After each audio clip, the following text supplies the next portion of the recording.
안녕하세요. 배신의 후리자입니다. 오늘의 사연 시작하겠습니다. 나와 남편.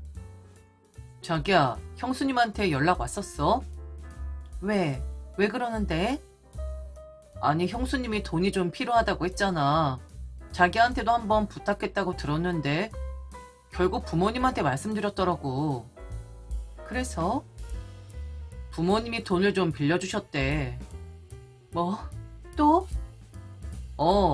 뭐 형수님이 혼자서 어린이집 운영하면서 너무 힘들어하고 있잖아. 형도 지금 특별히 하는 일 없는 상태고.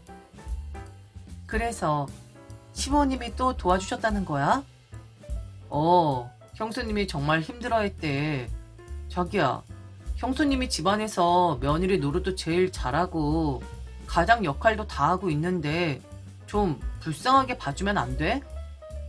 아니 잠깐만, 내가 돈 안 빌려줘서 시부모님한테 말씀드렸다고? 어쩔 수 없지 않냐. 자기야, 솔직히 자기 좀 너무한 거 아니야?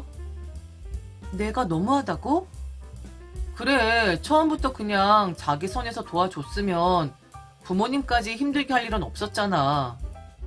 아니 자기야, 난 예전에 빌려줬었어. 그런데 형님이 한 번도 제대로 갚은 적이 없어. 그리고 내가 제일 충격받았던 게 뭔 줄 알아? 형님이 나한테 대놓고 뭐라고 했는 줄 알아? 뭐라고 했는데? 꼭 갚아야 하는 거야? 자기야, 솔직히 말해봐. 이 정도면 내가 빌려주고 싶겠어? 그렇긴 한데. 그런데도 내가 빌려주지 않은 게 잘못이야? 형님이 부모님께 부탁한 게 내 탓이라는 거야? 정말 어이가 없네. 내가 빌려주지 않으면 부모님한테 가서 받으면 된다는 생각 자체가 너무 이상한 거 아니야? 그래도 형수님이 요즘 진짜 힘들다잖아. 힘든 거 나도 알아. 그런데 힘든 사람이 세상에 형님밖에 없겠어? 내가 처음부터 돈 거래를 안 했던 것도 아니고 몇 번이나 빌려줬었어. 그런데 안 갚으니까 안 빌려주게 된 거잖아. 그랬더니 부모님한테 가서 받았다? 그리고 그걸 내 탓으로 돌린다? 자기야, 솔직히 말해봐. 이게 말이 돼? 모르겠다. 그냥 부모님까지 나서게 된 게 좀 신경 쓰여서 그래.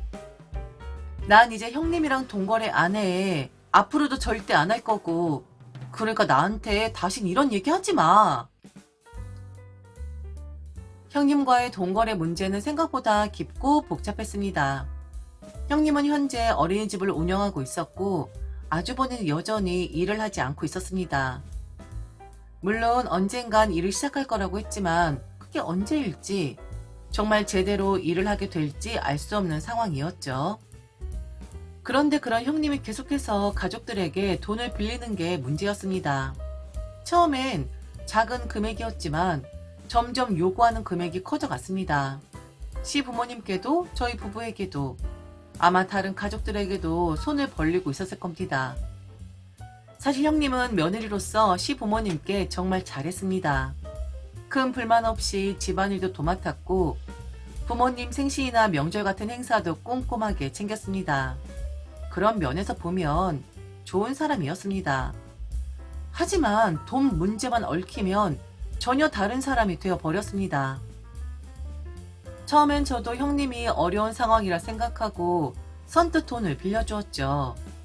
형님이 운영하는 어린이집이 자리를 잡을 때까지 도와주자는 마음이었습니다. 하지만 시간이 지나면서 빌려준 돈은 갚을 생각조차 하지 않은 듯 보였습니다. 더 충격적인 건 제가 조심스럽게 돈을 언제 갚을 수 있느냐고 물었을 때 형님이 내뱉은 말이었습니다. 꼭 갚아야 하는 거냐는 말이었는데 그 순간 머릿속이 하얘졌습니다. 저는 처음부터 돈을 빌려주면서 갚으라고 강요한 적이 없었습니다. 하지만 당연히 갚을 거라 믿었기 때문에 빌려준 것이었는데 형님은 오히려 당연한 듯한 태도를 보였습니다. 마치 가족 간의 돈거래에는 빌리는 사람이 편하면 끝나는 문제인 것처럼 말이죠. 그 일을 계기로 저는 단호하게 결심했습니다. 형님과는 절대 돈거래를 하지 않겠다고. 그리고 이번에도 형님이 돈을 빌려달라고 했을 때 저는 단호하게 거절했습니다. 형님은 처음엔 웃으며 이해하는 듯 했지만 결국엔 시부모님께 손을 벌렸습니다. 그리고 예상대로 시부모님은 또 돈을 빌려주었죠. 그런데 이 일이 제 잘못이 되었습니다. 남편의 형님이 얼마나 힘든 상황인지 이해하지 못한다고 저를 나무랐습니다. 혼자서 어린이집을 운영하며 집안까지 챙기는 형님이 얼마나 고생하는지 알면서도 왜 돕지 않느냐는 식이었죠. 저는 기가 막혔습니다. 처음부터 형님이 빌린 돈을 잘 갚았다면 저는 왜 빌려주지 않겠습니까? 하지만 빌려줄 때마다 당연한 듯이 여기고 갚을 생각조차 하지 않는다면 저는 더 이상 속아줄 수 없었습니다. 그런데도 남편은 저에게 서운하다고 말을 합니다. 처음부터 제가 빌려줬으면 부모님까지 힘들게 할 일은 없었을 거라고요. 순간 할 말을 잃었습니다. 형님이 부모님께 돈을 빌린 것이 어떻게 제 탓이 될 수 있을까요? 그동안 저는 여러 번 형님을 도왔지만 그 끝이 항상 똑같았습니다. 갚지 않는 돈, 그리고 다음번엔 또다시 손을 벌리는 형님. 더 이상 같은 실수를 반복하지 않겠다고 결심한 것이 잘못된 결정일 리 없었습니다. 그러나 남편의 태도를 보니 이 문제는 단순히 형님과의 돈 거래에서 끝나는 것이 아니었습니다. 형님이 돈을 빌리는 것이 당연하고 제가 빌려주지 않으면 문제가 된다는 사고방식 자체가 문제였습니다. 저는 남편을 바라보며 생각했죠. 과연 이 상황을 계속 감당하면서 살아야 할까요? 한 달 뒤 나와 시어머니. 어머니, 저예요. 그래. 웬일이니? 어머니, 저희 집에 한우 선물 세트가 들어왔어요. 좋은 고기라서요. 내일 저녁에 가져가서 같이 구워 먹을까요? 아버님도 고기 좋아하시잖아요. 아, 그게 내일은 좀 어렵겠다. 그러세요? 혹시 무슨 약속이라도 있으세요? 내일 첫째네랑 같이 베트남으로 여행 가기로 했어. 네? 형님네랑요? 지금 어린이집 운영이 어렵다고 하지 않았어요?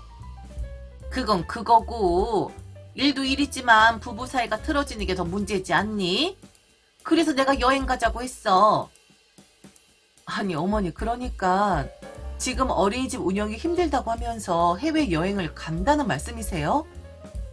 얘야, 돈이야 다시 벌면 되지만 부부 사이가 깨지면 그건 회복하기 어려운 거야. 요즘 우리 첫째 며느리랑 아들 사이가 좀 안 좋았거든. 첫째도 처음엔 고민했는데 결국 시간이 안 되는 것도 억지로 내서 가기로 했어. 우리 가족이 화목해야 하는 거 아니겠니? 그럼 저희랑 뵙기는 어렵겠네요.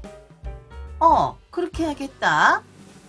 우리 첫째 며느리가 돈 문제만 없으면 정말 좋은 애야. 살림 잘하고 사람도 착하고 시부모한테도 잘하는데 그런 애가 어딨니? 어머니, 형님이 빌린 돈 한 번이라도 제대로 갚은 적 있으세요? 아이고, 그거 좀 빌려갔다고? 또 그 얘기니? 그거 좀이 아니고 어머니 돈뿐만 아니라 저희한테도 빌렸던 돈이 있잖아요. 그리고 갚겠다고 한 적이 있지만 결국 안 갚았고요. 얘야, 다 잘 살아보려고 하는 건데 넌 너무 깐깐하다. 우리 첫째 며느리가 우리 아들 버리면 진짜 우리 아들 추억할 여자도 없다고? 그러니까 지금도 형님이 그 돈을 갚을 생각은 없다는 거잖아요. 돈을 가져가고 안 갚는 건 문제지만 어쩌겠니?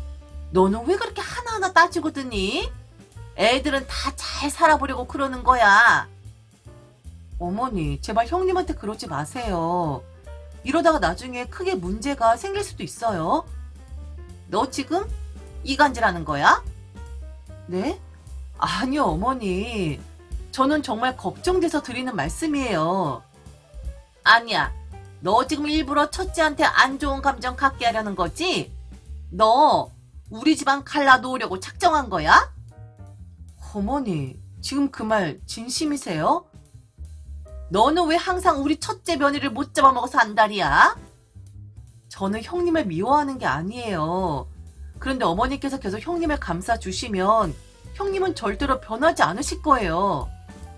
변이할 게 뭐가 있어? 나는 우리 첫째 며느리가 너무 고마워. 너보다 훨씬 낫다. 그럼요, 어머니. 그렇게 생각하시면 더 이상 드릴 말씀이 없네요. 여행 잘 다녀오세요. 넌 정말 피도 눈물도 없구나. 어머니, 피도 눈물도 없는 건 계속해서 누군가에게 의존하면서 전혀 미안해하지 않는 사람들 아닐까요? 정말 가관이었습니다. 시부모님은 형님의 기분을 맞춰주느라 여념이 없으셨습니다.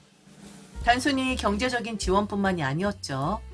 형님의 감정적인 부분까지 세심하게 챙기며 마치 형님이 세상에서 가장 소중한 존재인 것처럼 떠받들고 계셨습니다. 저는 몇 번이나 조심스럽게 말씀드렸습니다. 이렇게 하면 안 된다고. 형님을 이렇게 감싸기만 하면 결국 더 큰 문제가 생길 거라고. 하지만 제 말은 단 한 번도 받아들여지지 않았습니다. 시부모님은 장남이 버림받을까봐 전전긍긍하셨습니다. 형님이 아주버니와의 관계를 완전히 정리하고 떠날까봐 걱정하셨고, 그러다 보니 형님이 요구하는 것은 무엇이든 들어주고 계셨습니다. 시부모님의 눈에는 형님의 무책임한 행동도 빌려간 돈을 갚지 않는 것도 전혀 문제로 보이지 않았습니다. 오히려 돈을 요구하는 형님이 아니라 돈을 빌려주지 않는 제가 비정한 사람처럼 보였던 것 같아요. 이런 상황이 반복되면서 저는 점점 시댁을 멀리하게 되었습니다. 더 이상 대화를 나눌 이유도 이해하려는 노력도 하고 싶지 않았습니다. 처음엔 남편을 생각해서라도 시부모님과 원만한 관계를 유지하려 했지만 더 이상 그럴 필요가 없다고 느꼈습니다. 결국 시댁과의 사이는 완전히 틀어지고 말았죠. 그렇게 시간이 흘렀습니다. 서로 연락도 하지 않고 시댁에 갈 일도 없었습니다. 그러던 어느 날 우리 집에 난리가 나버렸습니다. 나와 남편 그리고 시어머니. 웬일이세요 어머니? 저희 집에는? 아 여보, 내가 말을 하려고 했는데. 아니 어머니 그건 뭐예요? 지금 그거 짐이에요? 아버지가 요즘 몸이 좀 안 좋으셔. 내가 무릎 수술을 해서 혼자 케어하기가 힘들다. 그래서 당분간 너희 집에서 지내려고 한다. 네? 뭐 어쩌겠어. 부모님이 어려울 때 도와드려야지. 맞다 며느라, 너 지금 짐 좀 정리해둬라. 금방 아버지 모시고 올 거니까 싹 정리해서 방 좀 넓게 만들어둬. 그리고 이 짐 얼른 들여놓아라. 아니 어머니 이게 지금 무슨. 며느라 왜 그렇게 놀라니? 자식이 부모 모시는 게 당연한 일이지. 너한테 허락받아야 해? 아니 이게 진짜 이제 아프시니까 저를 찾으세요? 그동안 그렇게 지원 다 해주셨던 형님은요? 왜 형님네 집으로 안 가시고 여기 오세요?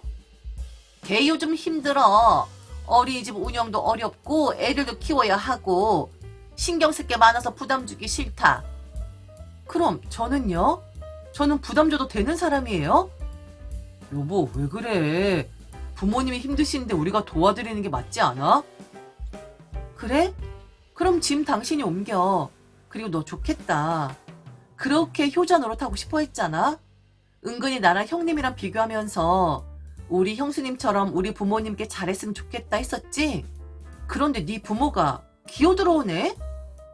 아니 그게 아무리 그래도 기어들어오다니. 당신 말이 너무 심하잖아. 그럼 이게 뭐야? 이건 기어들어오는 거지. 근데 나는 기어 나갈게. 네 부모 짐 싹 다 옮기고 네가 수발 들면서 효도 한번 제대로 해봐. 난 이 집에서 당장 나갈 거니까.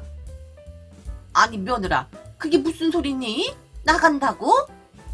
며느리? 어머니 며느리 형님 아니었어요?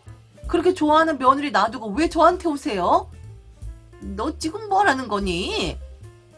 뭐긴요. 사람 이용하려고 하는 거잖아요. 형님 지금 힘들다고요? 근데 저는 힘들어도 상관없어요? 여보 그렇게 말하지 마. 부모님도 어쩔 수 없는 상황이잖아. 아니 어쩔 수 없는 상황은 내가 아니고 당신들이야. 야, 너 지금 시부모 모시는 걸 그렇게 커버하겠다는 거니? 아니요. 이 집에서 제가 시부모님을 모시는 게 아니라 시부모님이 저를 부려먹는 거겠죠. 여보, 그래도 이건 너무. 너 지금 너무 행복하겠네. 네 부모님이 알아서 네 집에 기어 들어오신 말이야. 근데 나는 이 거지 같은 집구석에서 탈출할 거야. 뭐? 나도 당신들 허락 없이 기어 나갈 거니까 니들끼리 북치고 장구치면서 잘 살아 보세요. 그 후 이야기. 말을 마치자마자 저는 가방을 들고 현관문을 나섰습니다. 남편과 시어머니는 놀란 표정으로 저를 붙잡으려 했지만 이미 마음이 정해진 이상 돌아볼 이유가 없었습니다. 그동안 참을 만큼 참았습니다. 남편의 무책임한 태도, 시어머니의 일방적인 희생 강요, 가족이라는 이름 아래 저를 이용하려는 모습들, 저는 더 이상 이 관계를 유지할 이유가 없었습니다. 결국 저는 이혼을 했습니다.